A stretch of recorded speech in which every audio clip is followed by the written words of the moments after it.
ഏതാനും ദിവസങ്ങൾക്ക് മുമ്പാണ് പാകിസ്ഥാനിലെ ഇസ്ലാമാബാദിൽ വെച്ചുകൊണ്ട് ഒരു ചർച്ച നടന്നത്. അമേരിക്കയിലെ പ്രതിനിധികളും അതോടൊപ്പം ഇറാനിലെ പ്രതിനിധികളും തമ്മിലുള്ള ഒരു ചർച്ചയായിരുന്നു അത്, സമാധാന ചർച്ച. വെടിനിർത്തലിന് ശേഷം ഉണ്ടായ ഈ സമാധാന ചർച്ചയിൽ ഇരു വിഭാഗവും അവരുടേതായ ആവശ്യങ്ങൾ ഉന്നയിച്ചു. എന്നാൽ ആ ഒരു സമാധാന ചർച്ച ബലം കാണാതെ പോയി. ഇരു വിഭാഗവും അവരുടേതായ നാടുകളിലേക്ക് അവർ തിരിച്ചു പോവുകയും ചെയ്തു. ഇനി ഏതാനും കുറച്ച് ദിവസങ്ങൾക്കുള്ളിൽ മറ്റൊരു ചർച്ച കൂടി പാകിസ്ഥാനിൽ നടക്കാനിരിക്കുകയാണ്. അതും ഇസ്ലാമാബാദിൽ തന്നെയാണെന്ന് പറയപ്പെടുന്നുണ്ട്. ഇറാനും അമേരിക്കയും ഇസ്രായേലും തമ്മിലുള്ള ഈ യുദ്ധ കലുഷിതമായ ഈ ഒരു സാഹചര്യത്തെ സമാധാനത്തിലേക്ക് കൊണ്ടുപോകാൻ വേണ്ടി അതിനുള്ള ശ്രമങ്ങൾ എടുക്കാൻ വേണ്ടി മുന്നോട്ട് വരുന്നത് പാകിസ്ഥാൻ എന്ന് പറയുന്ന രാജ്യമാണ്. ഇങ്ങനെ തുടക്കത്തിൽ ഫലം കാണാതെ പോയ ആ ഒരു ചർച്ച വീണ്ടും വിജയിപ്പിക്കുക എന്നുള്ള ഒരു ഉദ്ദേശത്തോടു കൂടി രണ്ടാം തവണയും ഒരു സമാധാന ചർച്ചയ്ക്കായി പാകിസ്ഥാനിലെ ഇസ്ലാമാബാദിൽ തയ്യാറാവുകയാണ്. എന്നാൽ ഈ ഒരു ചർച്ചയുടെ ഭാഗമായിട്ട് പാകിസ്ഥാനിലെ അവിടെയുള്ള കമാൻഡറും അതോടൊപ്പം അവിടെയുള്ള കുറച്ച് പ്രതിനിധികളും കഴിഞ്ഞ ദിവസം ഇറാനിലെ ടെഹ്റാനിൽ വന്നിറങ്ങുകയുണ്ടായി. ഇറാൻ വിദേശകാര്യമന്ത്രി അവരെ വിമാനത്താവളത്തിൽ ചെന്നുകൊണ്ട് സ്വീകരിക്കുകയും ചെയ്തു.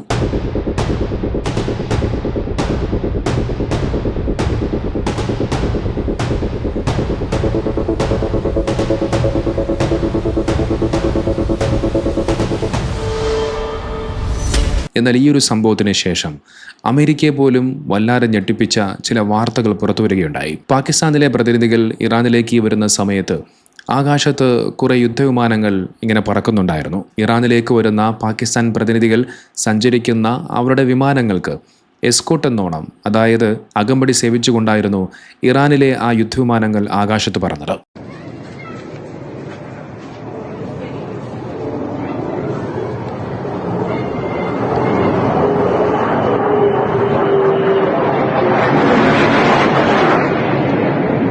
ഇറാനിലെ എല്ലാ യുദ്ധവിമാനങ്ങളെയും തങ്ങൾ നശിപ്പിച്ചു എന്നുള്ള ട്രംപിന്റെ അവകാശവാദം അവിടെ തകരുകയാണ്. ഒന്നല്ല ഒന്നിലധികം യുദ്ധവിമാനങ്ങൾ ടെഹ്റാനിലെ ആകാശത്ത് ആ സമയത്ത് പാറിപ്പറന്നു.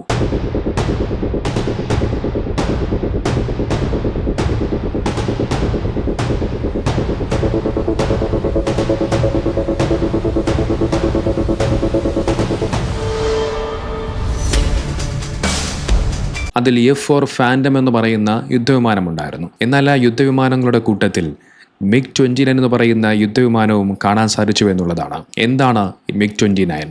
ആരുടേതാണ് ഈ MiG-29 എന്ന് പറയുന്ന ആ യുദ്ധവിമാനം? മറ്റാരുടേതുമല്ല, റഷ്യയുടേതാണ്. ഇത് ഇറാനിയൻ F-4 ഫാൻഡം എന്ന് പറയുന്ന യുദ്ധവിമാനമാണ്. അതിൽ ബോംബുകളും മിസൈലുകളും ഘടിപ്പിച്ചിട്ടുണ്ട് എന്നുള്ളത് അത് സൂക്ഷ്മമായി പരിശോധിക്കുന്ന സമയത്ത് നമുക്ക് മനസ്സിലാക്കാൻ സാധിക്കും. ഷാ ഭരണകൂടത്തിൻ്റെ കാലം മുതൽ അവരുടെ പക്കലുള്ള വിമാനങ്ങളാണിത്. തങ്ങളുടെ യുദ്ധവിമാനങ്ങളെ അമേരിക്കയും ഇസ്രായേലും തകർത്തിട്ടില്ല, നശിപ്പിച്ചിട്ടില്ല, അതിപ്പോഴും ഉണ്ട്, അത് സജ്ജമാണ് എന്നുള്ള മറുപടിയാണ് ഇറാൻ ഇതിലൂടെ നൽകുന്നത്. ഇനി മറ്റൊന്ന് MiG-29 ആണ്. അതായത് റഷ്യയുടെ അത്യാധുനികമായ യുദ്ധവിമാനമാണ്.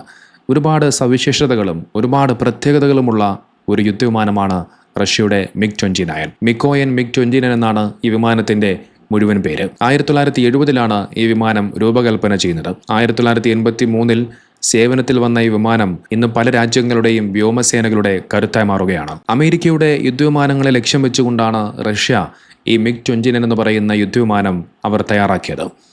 അമേരിക്കയുടെ F-15, F-16 വിമാനങ്ങൾക്ക് മറുപടിയാണ് ഈ MiG-29. ശത്രു വിമാനങ്ങളെ ആകാശത്ത് വെച്ച് നേരിടുന്നതിനും തകർക്കുന്നതിനുമുള്ള എയർ സ്യൂപ്പീരിറ്റി ഫൈറ്റർ ശേഷി ഈ വിമാനത്തിനുണ്ട്. മറ്റൊന്ന് പറയേണ്ടത് ഈ വിമാനത്തിന്റെ അത്ഭുതകരമായ കരുത്തും വേഗതയുമാണ്. 2 ശക്തമായ ടർബോഫാൻ എഞ്ചിനുകളാണ് ഈ വിമാനത്തിലുള്ളത്. ഇതിന്റെ പരമാവധി വേഗത ഏകദേശം മണിക്കൂറിൽ 2400 കിലോമീറ്ററാണ്. കുത്തനെ മുകളിലേക്ക് അതിവേഗം കുതിക്കാനുള്ള ശേഷി ഈ വിമാനത്തിന്റെ മറ്റൊരു വലിയൊരു പ്രത്യേകതയാണ്. പിന്നെ വിമാനത്തിന്റെ ചടുലത. ആകാശ പോരാട്ടങ്ങളിൽ അതിവേഗത്തിൽ ദിശ മാറാനും കറങ്ങാനുമുള്ള കഴിവ് MiG-29 അപകടകാരിയാക്കുന്നു. പൈലറ്റിന്റെ ഹെൽമറ്റുമായി ബന്ധിപ്പിച്ച ലക്ഷ്യം നിർണ്ണയിക്കുന്ന സംവിധാനം അഥവാ ഹെൽമറ്റ് മൗണ്ടഡ് സൈറ്റ് ഇതിൽ ആദ്യകാലത്ത് തന്നെ ഉൾപ്പെടുത്തിയിരുന്നു. ഇത് ആ വിമാനത്തിനുള്ളിലെ പൈലറ്റ് ഏത് ദിശയിലേക്കാണ് നോക്കുന്നത് ആ ദിശയിലേക്ക് മിസൈൽ തൊടുക്കാൻ സംവിധാനമുള്ള അത്രയധികം അത്യാധുനികമായ വിമാനമാണ് റഷ്യയുടെ MiG-29. ഒരുപാട് ബോംബുകളും മിസൈലുകളും ഒക്കെ വഹിക്കാൻ കഴിവുള്ള അത്രയധികം അത്യാധുനികമായ ആ വിമാനമാണ് ഇത്തരത്തിൽ ഇറാനിലെ ആകാശത്തിങ്ങനെ പാറിപ്പറക്കുന്നത്. ഈ കാഴ്ചകൾ അമേരിക്കയെ സംബന്ധിച്ചിടത്തോളം അവർക്കുണ്ടാകുന്നത് ചില്ലറ തലവേദനയൊന്നുമല്ല. കാരണം തങ്ങൾ നശിപ്പിച്ചു എന്ന് അവകാശപ്പെടുന്ന ആ വിമാനങ്ങൾ, ഇറാൻ്റെ ഫൈറ്റർ ജെറ്റുകൾ ഇറാൻ്റെ ആകാശത്ത് പറക്കുന്നു. അതോടൊപ്പം അത്യാധുനികമായ റഷ്യയുടെ യുദ്ധവിമാനം അതും ഇറാനിലെ ആകാശത്ത് പറക്കുന്നു. റഷ്യയുടെ സഹായം ഇറാനിലേക്ക് വന്നെത്തുന്നുണ്ട് എന്നുള്ളതിൻ്റെ ഒരു കാഴ്ച കൂടിയാണ് ലോകം കാണുന്നത്. നമുക്കറിയാം, കാലാകാലങ്ങളായി ഇറാനും റഷ്യയും ചൈനയും തമ്മിലുള്ള സൗഹൃദം അത് നമുക്കെല്ലാവർക്കും അറിയാവുന്ന കാര്യമാണ്. ചൈന ഇറാന് എല്ലാ വിധത്തിലുമുള്ള ആയുധപരമായിട്ട് മറ്റുമൊക്കെ സഹായങ്ങൾ ചെയ്തു കൊടുക്കുന്നുണ്ട് എന്ന വാർത്തയ്ക്ക് തൊട്ടു പിന്നാലെയാണ് ഇത്തരത്തിൽ റഷ്യയുടെ സഹായങ്ങളും ഇറാനിലേക്ക് എത്തുന്നുണ്ട് എന്നുള്ള ചിത്രങ്ങളും ദൃശ്യങ്ങളും പുറത്തു വരുന്നത്. ഒന്നുകിൽ റഷ്യ ഈ വിമാനങ്ങൾ നേരത്തെ തന്നെ ഇറാനിലേക്ക് എത്തിച്ചിട്ടുണ്ടാകാം, അതല്ലെന്നുണ്ടെങ്കിൽ അമേരിക്കയുടെ ബോംബിങ്ങിൽ നിന്നും അത് എവിടെയെങ്കിലും ഒളിപ്പിച്ചു വെച്ചതാകാം. വെടിനിർത്തൽ ഔദ്യോഗികമായി നീട്ടാൻ ഞങ്ങൾ ആവശ്യപ്പെട്ടെന്ന റിപ്പോർട്ടുകൾ പ്രസ് സെക്രട്ടറി കരോലിൻ ലെവിറ്റ് നിഷേധിക്കുകയുണ്ടായി. ചർച്ചകൾ ഫലപ്രദമായി നടക്കുന്നുണ്ടെന്നും എന്നാൽ ഔദ്യോഗികമായ തീരുമാനങ്ങളൊന്നും ആയിട്ടില്ല എന്നും അവർ വ്യക്തമാക്കുന്നുണ്ട്. Yes, so I saw some reporting, again, bad reporting this morning that we had formally requested an extension of the ceasefire. That is not true at this moment.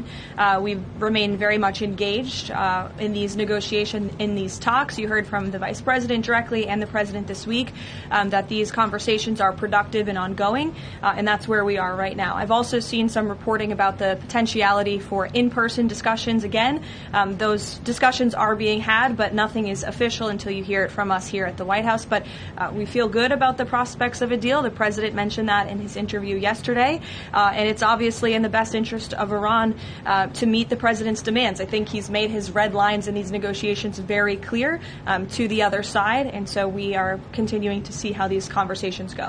ഒരു വശത്ത് ഇതൊക്കെ നടക്കുമ്പോൾ പോലും മറുവശത്ത് അമേരിക്കയും അവരുടേതായ നീക്കങ്ങൾ നടത്തുന്നുണ്ട് എന്നുള്ളതാണ്. 4200ഓളം നാവികരും മറീനുകളും മിഡിൽ ഈസ്റ്റിലേക്ക് എത്തുമെന്നുള്ള റിപ്പോർട്ടുകൾ പുറത്തു വരുന്നുണ്ട്. USS ബോക്സർ അടക്കമുള്ള കപ്പലുകൾ അങ്ങോട്ടേക്ക് നീങ്ങുകയാണ്. മാത്രമല്ല, കൂടുതൽ B-2 ബോംബർ വിമാനങ്ങൾ യൂറോപ്പിലാകെ വിന്യസിച്ചിരിക്കുകയാണ്. ഇത്തരത്തിൽ കൂടുതൽ സൈനിക നീക്കങ്ങളാണ് ദിനംപ്രതി ഓരോ ദിവസം കഴിയുന്തോറും ഡൊണാൾഡ് ട്രംപ് നടത്തിക്കൊണ്ടിരിക്കുന്നത്. നമുക്കൊരു വശത്ത് സമാധാനത്തിനുള്ള ചർച്ചകൾ മറ്റുമൊക്കെ നടന്നുകൊണ്ടിരിക്കുമ്പോൾ മറുവശത്ത് യുദ്ധത്തിലേക്കുള്ള സാഹചര്യത്തിലേക്ക് രാജ്യങ്ങൾ നീങ്ങുകയാണ്. ഏതായാലും ഒരു കാര്യം വ്യക്തമാണ്, ഒന്നാമത്തെ ചർച്ച പരാജയപ്പെട്ടതിന് ശേഷം ഉണ്ടാകുന്ന രണ്ടാമത്തെ ചർച്ച, ആ ചർച്ച എങ്ങാനും പരാജയപ്പെട്ടു കഴിഞ്ഞാൽ അത് വലിയൊരു യുദ്ധത്തിലേക്ക് അത് നയിക്കുമെന്നുള്ള കാര്യത്തിൽ ഒരു തർക്കവും വേണ്ട.